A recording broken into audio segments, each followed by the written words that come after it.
Hi everyone, welcome to your 14th lesson. In this lesson we are going to talk about il gerundio presente. So gerund, so all the verbs that in English end with ing. For example, eating, running, sleeping, and all of that. So, in Italian il gerundio has two tenses only, presente e passato. As you know, in order to conjugate the verb, because Italian is a bit more difficult grammar-wise than English, you need to conjugate the gerundio according to the conjugation the verb belongs to. So, as we know, there are three conjugations in Italian. Verbs ending in are belong to the first conjugation. Verbs ending in ere belong to the second conjugation. And verbs ending in ire belong to the third conjugation. So, if you want to make the gerundio of verbs belonging to the first conjugation are, you need to substitute the desinent are with ando. For example, the verb mangiare becomes mangiando. Whilst both verbs ending in ere and ire form the gerundio by substituting the desinences ere and ire with endo. For example, second conjugation verb correre becomes correndo. Third conjugation verb dormire becomes dormendo. Then in one of our lessons, like one of the first ones, we've seen I verbi modali. So can, want, must, potere, volere, sapere, dovere. These verbs act as normal regular verbs, so by following the rules that I've told you already here. So since they're all second conjugation verbs, they take the desinent endo instead of ere. So potere becomes potendo, volere becomes volendo, sapere becomes sapendo, and dovere dovendo. Then during our lessons, we've also seen we've also met some irregular verbs, such as bere, to drink. That becomes bevendo. Fare becomes facendo. Dire becomes dicendo. Okay? Then in our previous lesson, if I'm not mistaken, we've talked about reflexive verbs. So if you want to make the gerundio of a reflexive verb, what you need to do is add the reflexive pronoun to the infinitive reflexive forms. As usual, I prefer speaking by examples because these rules can be confusing and you need to read them like 10 times to understand what you're saying. So, let's take the example of the verb svegliare. So, svegliare is the infinitive form. If you want to make the reflexive infinitive form of the verb svegliare, it becomes svegliarsi, as you know already, right? Then the gerundio presente of the verb svegliare, so the normal active form, is svegliando, because you need to swap the desinents are with ando. If you want to make the gerundio of the reflexive form svegliarsi, what you need to do is put the desinent ando, so svegliando, like the normal gerundio presente, so svegliando, and then you need to add si from the reflexive form. So you take the normal gerundio presente and then you add si. Okay? Reflexive gerundio can be conjugated. So you can put the personal pronoun you need, the reflexive pronoun you need.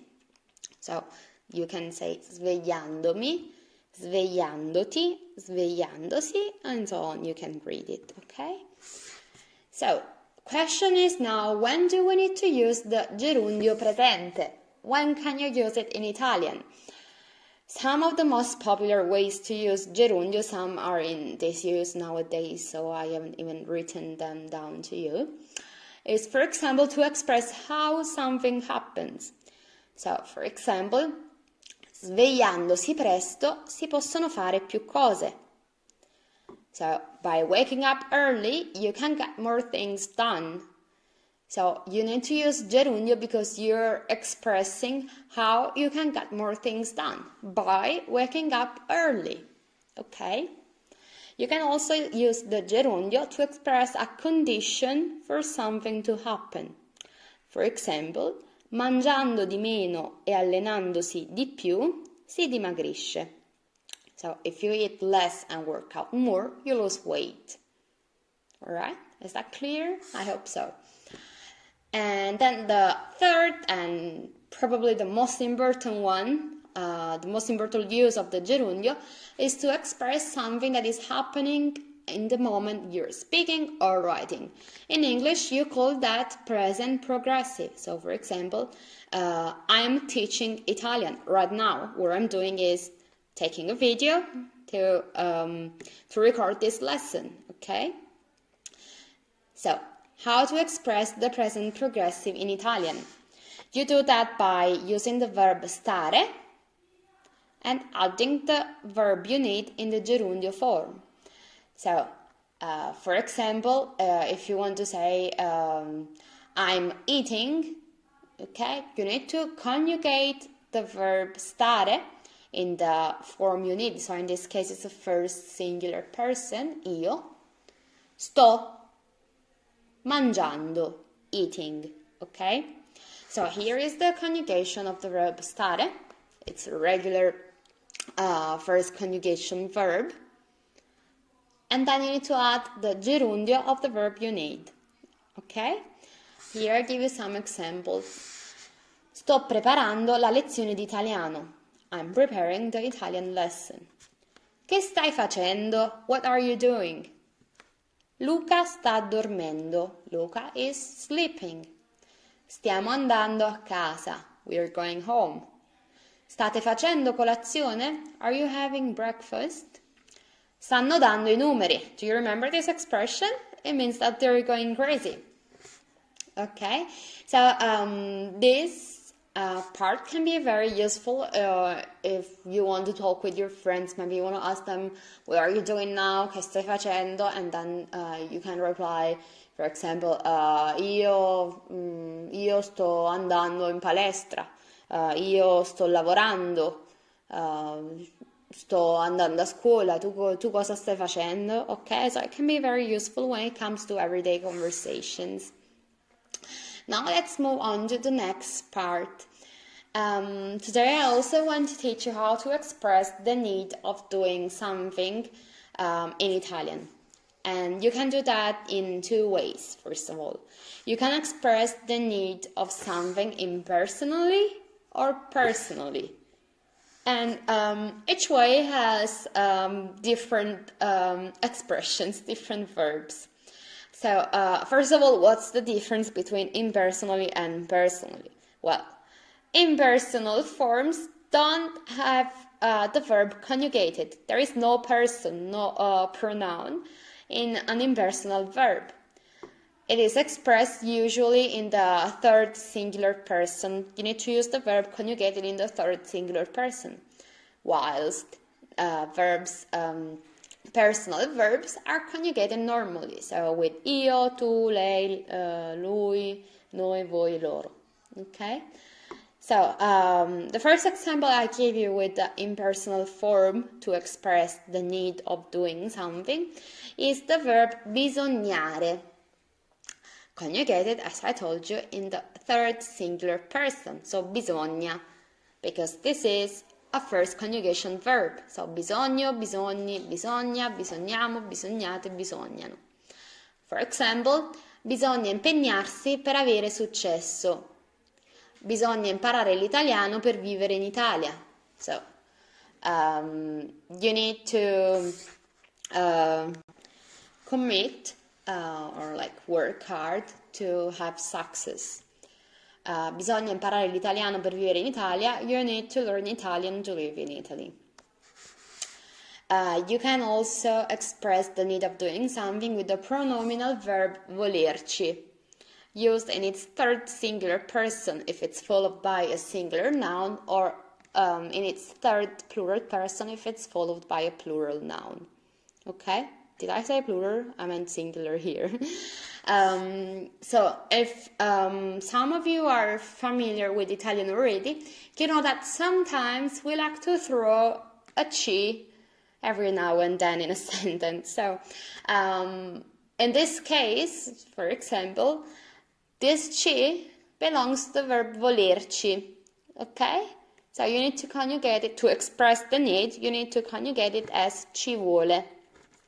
For example, ci vuole tempo per imparare una nuova lingua.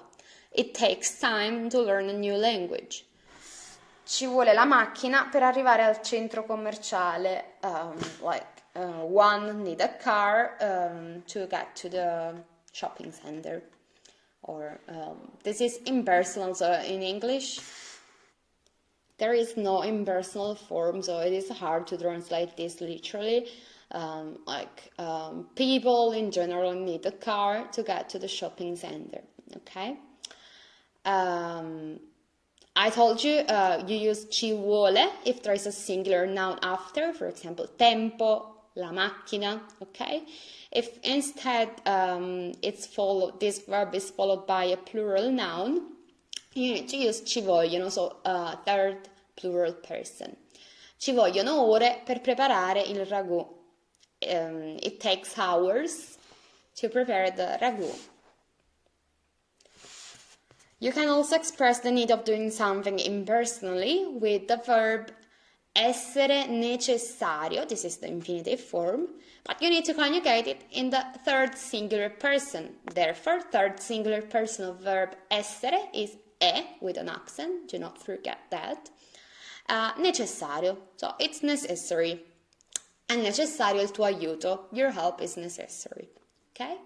Also with the verb dovere, but in its impersonal form. So si deve.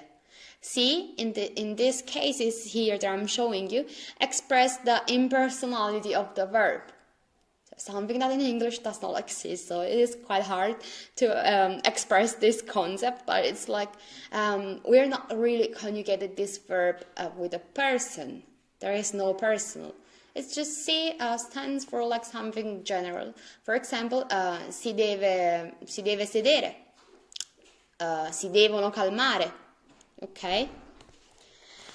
If you, one has to sit, one has to come down, okay? If you want to express the need of doing something personally, you can use the verb avere bisogno di plus infinitive verb or a noun. So, avere, you know this verb, don't you? You need to conjugate that, of course, because we're talking about a personal form. So there has to be a person. So how do you conjugate the verb avere? I'm not even going to say that, because if you don't know that, why are you even in this lesson, okay? So you need to conjugate that verb and then add bisogno di. For example, ho bisogno di andare al mare. I feel the need of going to the sea, okay? Ho bisogno di andare al mare. One thing to remember, very important one, I hope some of you realize this on their own, hopefully. If avere bisogno di is followed by a noun, remember that if you need to put a definite article, di is a simple preposition, una preposizione semplice. Therefore, if it is followed by an article, a definite article, it becomes una preposizione articolata. For example, if you want to say, I need the sea, you have to say di plus il. The sea, mare, is a masculine noun that needs the article il. Di plus il becomes del. Okay? Don't forget that. It is very important you remember this.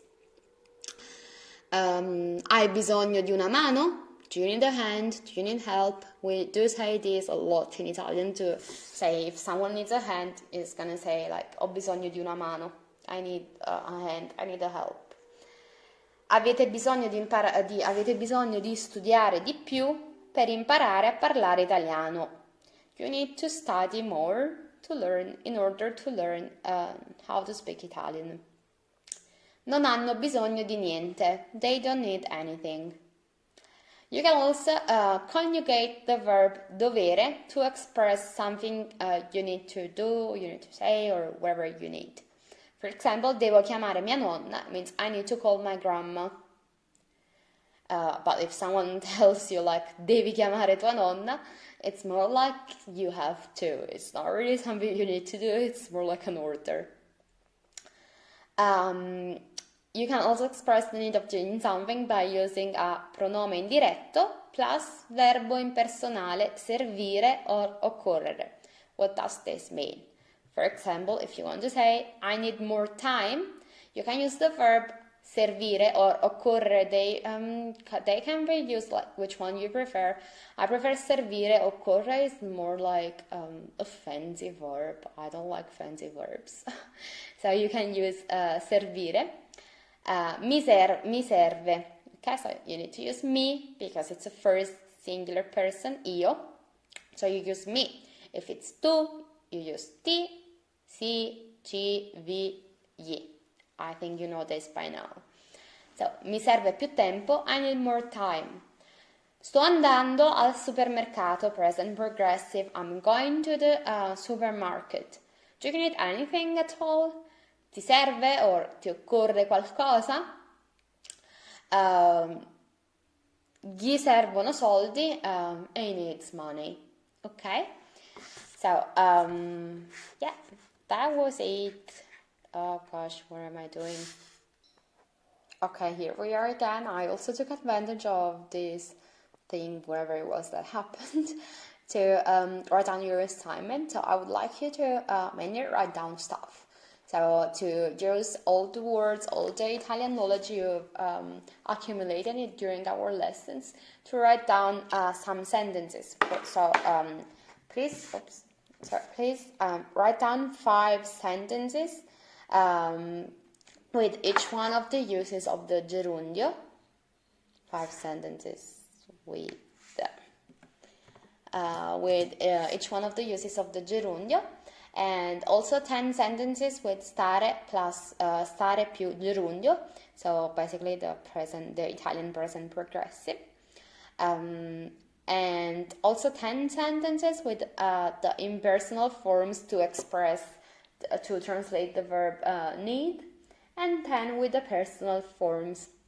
Okay, so as usual, if something is not clear, please reach out to me. I'll be happy to explain it in a more simple way. And also do not forget that applications are open to apply for our level A2 Italian course.